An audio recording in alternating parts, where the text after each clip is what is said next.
Welcome to this week's Clay Shooting TV, and all eyes have been on Florida. We started our journey by going over to Gulf Coast Clays, which is on the west side of Florida, and we went to their Sun Trap event. This lovely ground that we've featured before here on Clay Shooting TV hosted a number of people who came to the ground, including some international shots as well, and some visitors from the UK. There was the main event, in which there was a men's and a ladies category, and Candice Fowler from California came through to win the women's event. Yeah, well, coming from California, we shoot a lot in California, as well as Arizona, Nevada. Do a lot of the Fiocchi shoot we did, and the Kachina shoot in Arizona. And then coming out here to Florida, it's our first time, and really enjoying the scenery and the weather and the targets. You're off to the Worlds, of course, this weekend. What are your thoughts about that? Thrilled. We couldn't be happier. We're really excited to see the big targets and different presentations, hopefully, than we've seen before. So, looking forward to it. In the main event, Maurice Kavanagh, who'd come all the way from Ireland, he won that main event. But Maurice was there with a number of great friends from Ireland. It was lovely to see so many people have been travelling out to Florida to make a real holiday of it, and a number of grounds certainly were swelled by the numbers of people coming to visit. I'm going to just catch up with Colin now for a little bit news on the ground. Hey Phil, welcome back to Gulf Coast Clays, where actually our Sun Traps event has been going strong, but may not live up to the name Sun Traps much longer. It looks like a storm's coming in, so I'll make this quick. We've had a great weekend here in preparation for the Worlds, all attention focusing on Florida next weekend for the World English Sporting.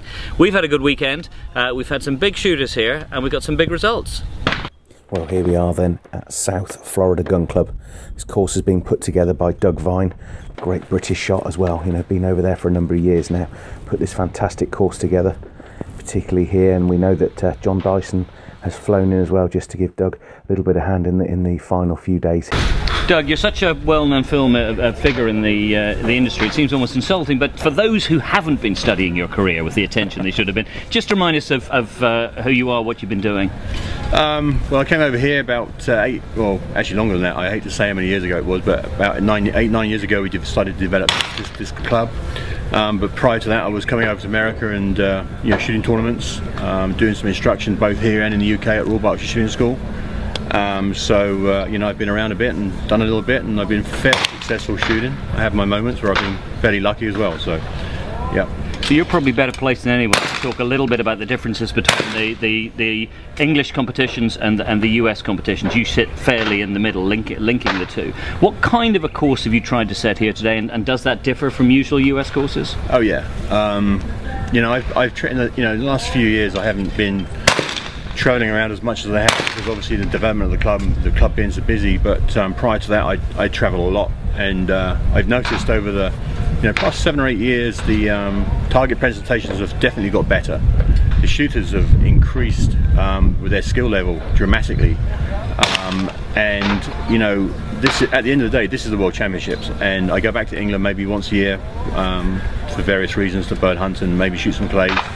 And I've noticed in the last couple of years that the bridge has definitely got narrower between the English and the Americans, both in the way they set targets and their skill levels in shooting. And you know, at the end of the day, this is the World Championships. I didn't want it to be, you know, I didn't want the scores coming in 97s, 98s. I wanted to test everybody, and there isn't a target out there that's not hittable. I shot both courses prior to, you know, letting everybody loose on them, and I shot in the mid to high 90s on both courses. Granted, I knew what the targets were doing, but even so, I still shot them. And you know, it's World Championships. The targets need to be able to, you know, differentiate between the champions and the ones that think they're the champions. When you're setting targets like this, is there a, I don't know, almost a theme or something in the back of your head, a kind of template you want to go for? Not really. I want the shooter to be able to see the target. Obviously, that's the biggest thing. And a large majority of the shooters over here, not so much in this tournament, but in a general tournament, are generally older. And you know, being able to visualize on the target is very, very important. So I don't tend to put much on edge on. I try to throw it so they see a lot of dome or a fair amount of belly. And I want to make it so that they can see them, and when they miss it, they think, how the hell did I miss that? It was right there. And that's kind of what I think a good target setter's job is to try to fool them with making it look easy. and actually, you know, screw them when they get to the point where they pull the trigger.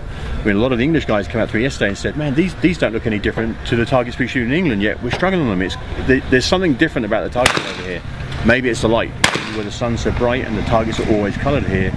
It's given the impression that they're closer and they're not so fast, and actually they're maybe a little bit further away and a little bit quicker than they realise. Over 650 shops have attended this event, and we're going to catch up with some of the action, and we are trying to see who is going to be crowned the world champion this year. Certainly all the top names are pretty much here, and it will be a really exciting event over these 2 days. So when we look at the first day scores, first day being really exciting here. We've seen that lead change a number of times. One of the early runners, particularly on the Saturday, has been Wendell Cherry. He's put a big score out there, but equally Richard Folds, George Digweed out on the course as well. And we've just seen now a 93 come in from George on that first day. Really good shooting as well, but equally Richard as well in tow there, 93. So it really is something for everyone to go at now after day one. But certainly that American charge, though, we can't underestimate the Americans. Wendell Cherry will be going out on that last rotation tomorrow. George will be going out on that first rotation. We're halfway through the main event. Everybody shot one of two courses today, K1 or K2, and personally I shot K1, and it's pretty challenging. That Doug Vine likes to throw a big target, doesn't he? He does. I heard there's 3 target setters that kind of came together and set these courses out here, and they're definitely challenging shots. In what way? Are they technical, distance? What's the problems? Everything, really. There's a lot of technical targets out there. There's a lot of distance, but also there's a few eye tests as well. Some of the pink targets that fly up into the clouds and into the sky aren't the easiest to see, and you've got to make sure that you have the right colors on in your glasses for sure.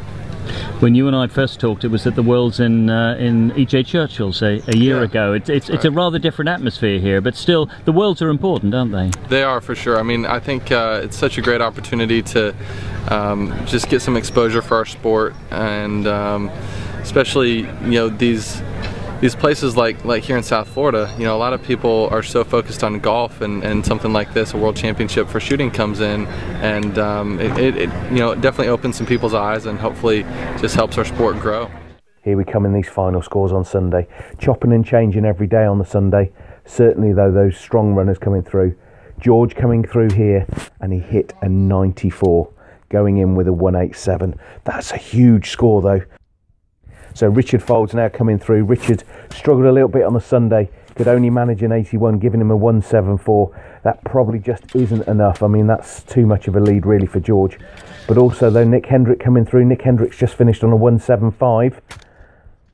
And we remember we've got that charge as well coming from the Americans. Okay, so Wendell Cherry's just come in with a 177. We knew he'd have a big charge, but equally, we can't underestimate now. There's been a 180 come in. Derek Main, remember Derek won out in Dubai.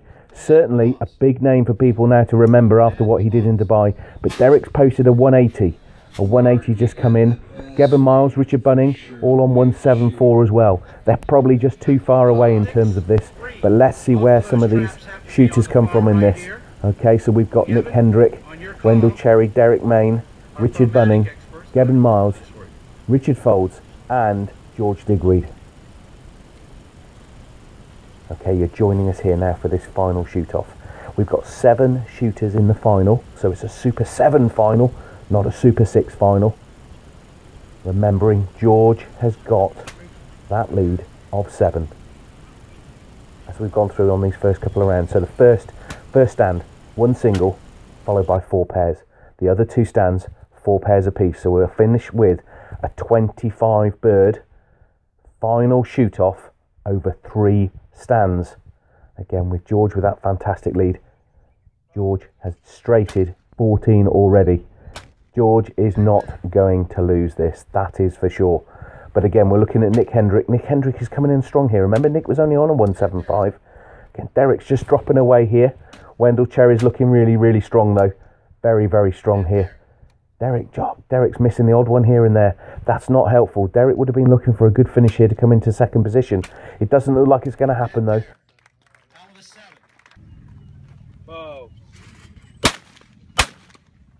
So George has won. Without a doubt, George has won. Look at the crowd reaction to that. George has won. Wendell Cherry second. And Nick Hendrick third. That's fantastic shooting from Nick Hendrick. Browning shooter there. Fantastic shooting coming in for him as well. But George has won. George with his trusty Perazzi and his game ball shells. That is another fantastic win. And we have witnessed yet again history from George Digweed. George, last up, light failing, rain coming down, all the elements of high drama. How was it out there? Well, luckily I didn't lead the last end, so when you've won it before without even shooting the last end, it doesn't matter too much. So no, I was very pleased. I did all my hard work yesterday. That's where I feel as I won the shoot, and you know, very happy. How was it out there? Warm conditions, I know, tough targets, people said. Yeah, it's a very difficult shoot. I mean, you know, people came in with, you know, you would expect a lot of people that came in that have been shooting well at home. Different type of targets, different air conditions, different temperatures, you know, different light conditions, and you just got to get used to it. You've done a lot of hot weather stuff recently, South Africa, Europe, all the rest of it. How was the humidity here? Yeah, no, we haven't been anywhere in this sort of humidity. I mean, it's, you know, South Africa's a dry heat, lovely place to go. I'd rather be there. First time for the Worlds in Florida, have you liked it? First time I've ever shot in Florida. So no, the facility's fantastic. I mean, they've done a marvellous job. Get this amount of people through, you know, really good. You can only now but look forward to West Wickham again next year, and hopefully Rob Fennick will have something up his sleeve and make it a really go-to event.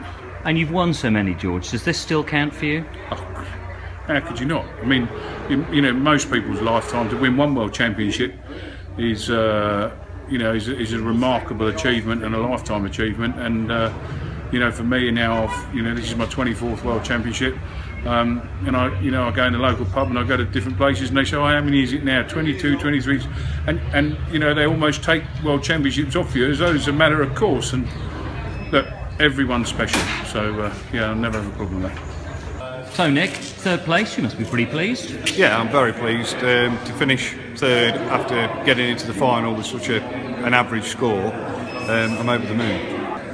What about the targets? How did you find them? I found them good. I think I hit them the hardest out of anybody, so I was over the moon. And the competition as a whole, the main event? The shoot was absolutely fantastic. Tough, very tough in places. And obviously the weather and things, it's hard work, but yeah, I'm happy how we finished. Congratulations again. Thank you very much.